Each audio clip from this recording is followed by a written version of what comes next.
সংসার হওয়ার আগে আম্মুকে যখন দেখতাম কাঁচা মাছ মাংস ধরছে, তখন এসব দেখে নাক ছিটকাতাম আর ধারে কাছেও যেতাম না। আর এখন নিজ হাতে সবকিছু করতে হয়, রান্নাবান্না থেকে শুরু করে সংসারের সব কাজ।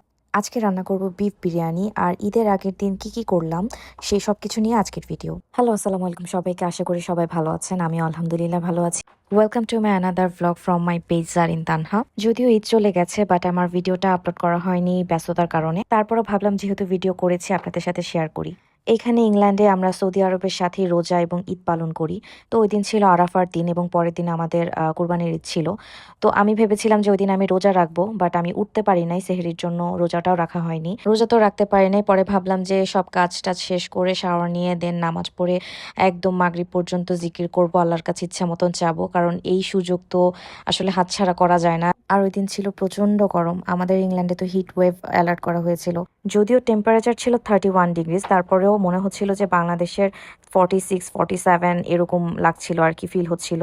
আর আমাদের ইংল্যান্ডে 25-26 or 30 যেটাই হোক, আমাদের রোদের তাপ কিন্তু অনেক বেশি লাগে, মানে তাপ থাকে অনেক রোদের। এমন না যে কম দেখে আসলে গরমটা ওরকম পড়ে না, বাট গরম ভালোই পড়ে। আর এই গরমে চুলার সামনে রান্না করা অনেক কষ্টের ব্যাপার। এই গরমের মধ্যে বিফ বিরিয়ানিটা যায় না, তারপরও বাজার ছিল না, তো এই রোদের মধ্যে বাজার করতে যাওয়াটাও আমার মানে অনেক কষ্টের হয়ে যেত। তাই আমি আর বেরো হই নাই, বিফ ছিল, বিরিয়ানি করে ফেললাম। তারপর আমি একদম ফুল স্পিডে ফ্যান ছেড়ে আমার কাছে এনে দেন আমি রান্নাবান্না স্টার্ট করলাম। গরমের এত তাপ, আমি আমার মাথা ঘুরাইতেছে রান্না করতে করতে। বাংলাদেশে যে কিভাবে মানুষ রান্না করে এই গরমে, বুঝবার এত গরম পড়ছে ইংল্যান্ডে। আমি একটু করতেছি আবার বসতেছি, পানি খাইতেছি, মানে এরকম একটা অবস্থা। আমার এরকম ক্ষুধা লাগলে হাত পা কাঁপে, শরীর একদম কোনো শক্তি পাই না। সো আমি এখন একটু খেয়ে দেন আমি রান্না করবো। আমার এই যে হাত পা কাঁপতেছে।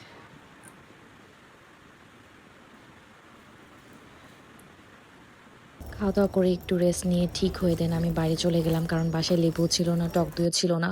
আমার বাসার নিচে সব থেকে কাছের গ্রোসারি শপ থেকে নিয়ে আসি যে। একটু টক দই নিয়ে আসলাম, ওই যে এখন হচ্ছে বসায় দিলাম বিসমিল্লাহ করে রান্না। ফার্স্ট টাইম বিরিয়ানি করতেছি, দেখা যাক কেমন হয়, যেহেতু কালকে ঈদ।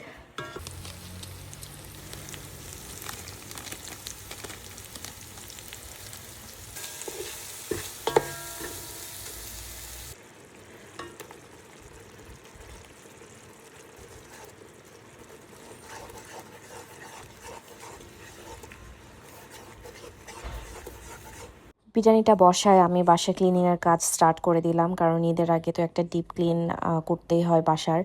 আর যারা বলে যে তুমি তো জামাই সহ থাকো, তোমাদের দুইজন মানুষের আর কি বা কাজ, ঘরের মধ্যে তেমন কোনো ঝামেলা নাই, আসলে এটা মানে একদমই ভুল কথা। বাসার কাজের কোনো অভাব নেই, যার সংসার আছে সেই বুঝবে যে আসলে কাজ কত রকমের কাজ থাকে একটা সংসারে। রান্না বান্না বাদ দিলেও বাসার অনেক কাজ থাকে, বাজার টাজার সব কিছু আমাদের বিদেশে তো একলাই করতে হয়। ক্লিনিং থেকে শুরু করে সব একলা করতে হয়, সব একলা ম্যানেজ করতে হয়। আমি একটু ঝাড়ু দিতে দিতে এখানে মশলাটা কষানো হয়ে গেছে, তো আমি রাইসটা দিয়ে দিলাম। ভালো করে এটাকে মিক্স করে আমি দমে রেখে দিব, দেন আমি আমার ঘরের বাকি কাজগুলো করব। আর আমার মানে খুব ভালোভাবে ওসিডি আছে, যার কারণে আসলে আমি চাইলেই কিন্তু রেস্ট করতে পারি, এত কাজে প্রেশার না নিয়ে নোংরা রেখে দিতে পারি বা একটা দুইটা কাজ বাদ দিতে পারি, বাট আমি সেটা করতে পারি না। আসলে আমার নিজেরই, আমি মেন্টালি সিক হয়ে যাই আমি যদি সব কিছু আমার পারফেক্ট না থাকে, ক্লিন না থাকে। সো এইটার জন্য আসলে বেশি প্রবলেম হয় আমার, কারণ সব কিছু একলার হাতে একবারে আমার করতে হয়। এদিকে আমার বিরিয়ানি তো ডান। আমার বিরিয়ানি ফার্স্ট টাইম হিসেবে মোটামুটি আমি বলবো ভালোই হয়েছে। আলহামদুলিল্লাহ, আমি ফার্স্ট টাইম হিসেবে যেই রান্নাগুলো ফার্স্ট করেছি সেগুলো আসলে অতটাও বাজে হয়নি যতটা আমি মনে করেছিলাম যে হবে। তারপর চলে গেলাম বেডরুম গুছানোর জন্য। বেডরুমের অবস্থা খুবই বাজে ছিল, দেন সব কিছু সর্ট আউট করলাম, এটা ওটা এদিক সেদিক হয়েছিল। আমি ঝটপট করে সব গুছাচ্ছিলাম, কারণ আমি চাচ্ছিলাম যে আসরের নামাজটা যাতে পড়তে পারি, এত সুন্দর একটা দিন। তারপর আমি কোনো রকম পুরো রুমটা গুছায় শাওয়ার নিতে চলে যাই, কারণ না হলে আমি আসরের নামাজটাও মিস করতাম। সারাদিন যত খাটনি যত কষ্টই যাক, শাওয়ার নেওয়ার পর বা ফ্রেশ হওয়ার পর যখন চারদিকে তাকাই এত শান্তি লাগে, মানে একদম ফ্রেশ, সব কিছু ক্লিন, দেখলেই শান্তি লাগে। খাওয়া দাওয়া নামাজ সব কিছু শেষ করে আমি জানালার পাশে দাঁড়াইছিলাম, কারণ এত সুন্দর বাতাস আসতেছিল, মানে সারাদিনের প্রচণ্ড গরমের তাপ শেষে মানে এত সুন্দর স্নিগ্ধ মিষ্টি একটা বাতাস আসতেছিল, আমি ডিসক্রাইব করতে পারবো না, এত শান্তি লাগতেছিল। বৃষ্টি আসার আগ মুহূর্তে যে একটা বাতাস ছাড়ে ওইরকম একটা ফিল হচ্ছিল। সো এই ব্লগটা এতটুকুই ছিল, আশা করি সবার ভালো লেগেছে। ভালো লাগলে অবশ্যই কমেন্ট করে জানাবেন। Thank you for watching and see you all in my next video.